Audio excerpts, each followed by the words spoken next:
Downing's work is finally done, and Ray Downing is about to unveil their finished masterpiece, the living, moving likeness of the image on the Shroud of Turin, an image many believe could be the face of Jesus Christ. There's been a long history of people depicting the face of Jesus over the centuries. Whatever was available to them, tempera, oil painting, frescoes, you name it. And it's only natural that we would use the technology of today to do the same thing. I had to decide how am I going to show this? What is it going to do? How am I going to present this? And it occurred to me, I wanted to go to the essence of the story. But there were two stories. There's a story of the Shroud and there's the story of Jesus. Two separate stories, both intertwined.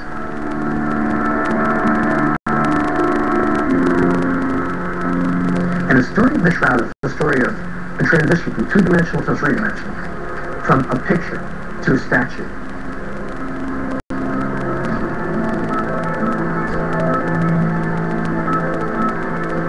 And the story of Jesus is a story from death to life. And they're the same story.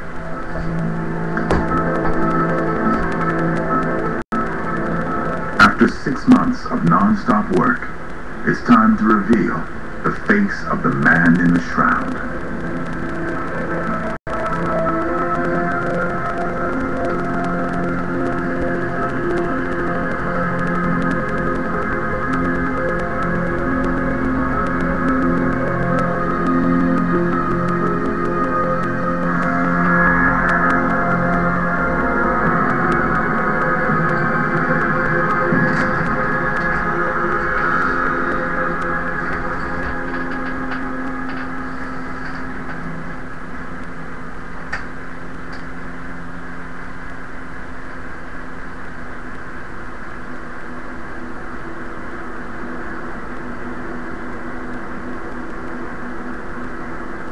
It may be the most accurate image of Jesus Christ ever made. And yet it's a far cry from the picture Ray Downing started with. If you put our face of Jesus next to the Shroud of Turin and say, does this man look like this man? And the answer is no. Because what you see in the Shroud of Turin is not a picture of a face. It's a database of information. And the sculpture was made from that database.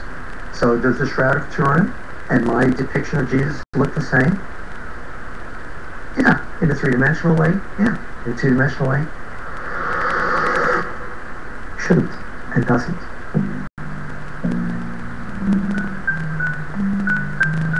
The picture of the man in the shroud seems taken to be much older than the 30-year-old man. And one of the reasons for that is hair and mustache and beard are white. So you get the impression of this older man with white hair. And he just is not. The most prominent feature in the face of Jesus obviously is nose. I didn't do him any tremendous favors. I kind of did what I found. Every time I draped a shroud-like cloth over a face, it did what I call tenting.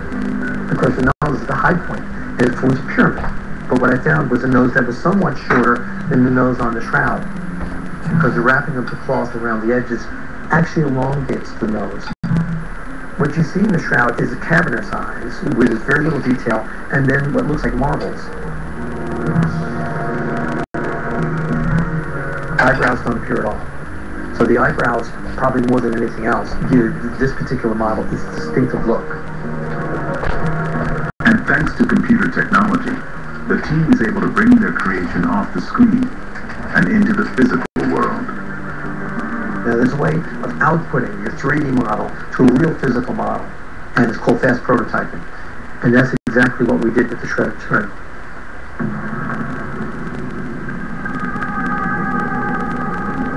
This is the face of Jesus that we made, output using lasers to a model, and now we can hold in our hand the death mask.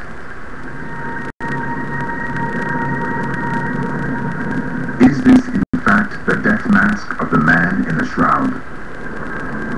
Downing knows there's only one way to prove it. he needs to do the impossible. Is this the face that caused the Shroud of Turin? Ideally, you would want to be able to derive the Shroud of Turin from this face. Well, the problem came up that nobody knows how to make the Shroud of Turin. That's the mystery of the Shroud of Turin. The mystery is that the light emitted from the body could only have traveled in two ways. Radially, meaning it spread out like a light bulb, and directionally, meaning it traveled in a straight line, like a laser. Neither one would produce an image like the one on the Shroud of Turin. If you want to create the Shroud of Turin, you can't use radial light. It's too out of focus. Directional light, nice in focus light, no information. You can't produce. You don't see his face. But there's an in-between. The way you do it is you use slices in order to do it. Slices, narrowly focused slivers of light, moving slowly across the image. What kind of advanced technology produces this unique kind of light? In fact, nothing more than a simple desktop scanner. A desktop scanner has a unique property to it, and what that is, you see the light being transported across the document.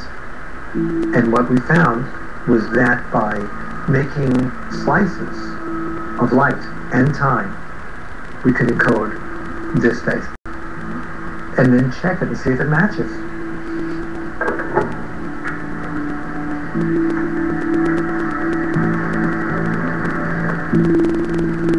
We took that file and overlaid it for comparison with the Shroud of Turin.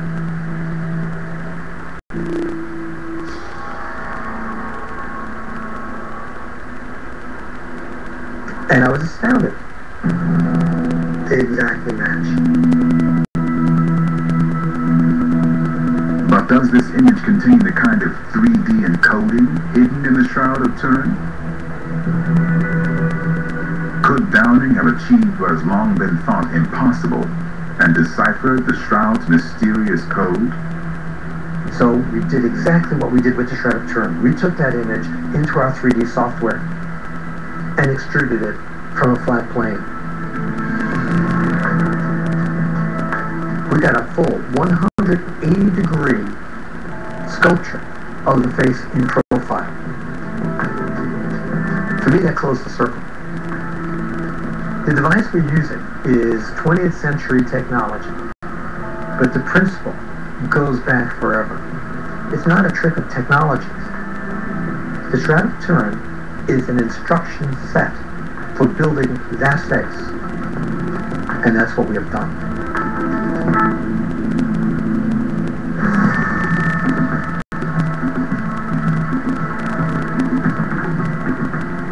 Why is the Shroud significant? From a point of science, the Shroud of Turin can never be proven absolutely to be the Shroud of Jesus.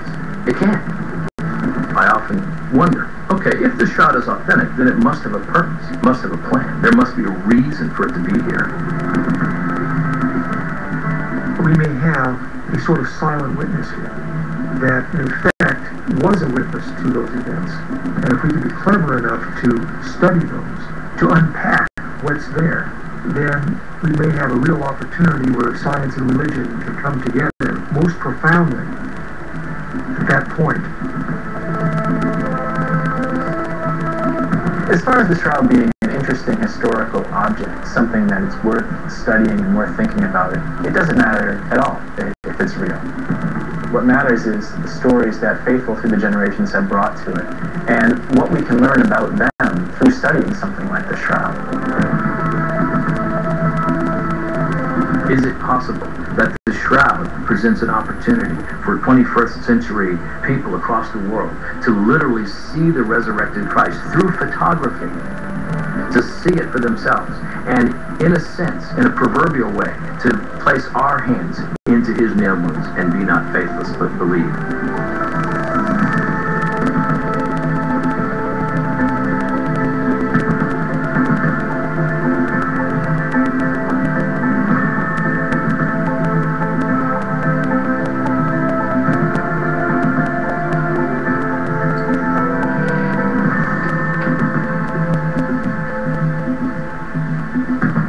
Everybody can see that there's an image there. What does it mean? Well, the answer is not on the cloth. That becomes something that's truly in the eye and the heart of the beholder. So each person is really going to have to make that choice for himself. When I look at the shroud, my faith increases. I can't say for sure that this is definitely authentic.